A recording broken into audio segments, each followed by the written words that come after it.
Rritja e çmimeve që ka nisur me kohë reflekton problemin real që ka sot ekonomia shqiptare. Nga çfarë vuan sot ekonomia shqiptare?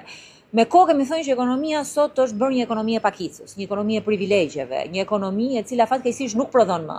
Dhe të dhënat e fundit pikërisht këtë vërtetojnë. Sot ekonomia shqiptare mbahet në këmbë ose nga administrata publike, nga shteti, ose nga ndërtimi. Praktikisht nuk ka më ekonomi tregu, është ekonomi e komanduar. Dhe së dyti, rritja e çmimeve e përgjithshme me kohë e nisur reflekton taksat e larta, reflekton sistemin fiskal dhe favoret që janë dhënë pakicës në dëm të shumicës.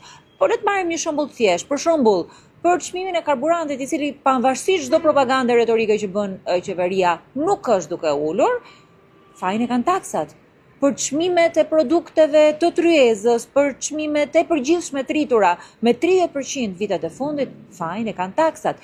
Është ajo taksë e cila 60% e karburanti nga pompa e karburantit shkon në tryezën e qytetarëve shqiptar, e çfarë do gjë të bëjnë këto, nuk i ul çmimet, i mban më të larta, jo vetëm se rajoni, po më të larta edhe se gjithë vendet europiane pavarësisht të ardhurave që ka sot Shqipëria.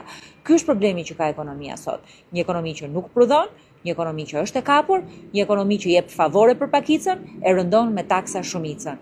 Ky mentalitet e mban sot përfyti rritjen ekonomike, varfëron familjen shqiptare, e pengon Shqipërinë që të zhvillohet.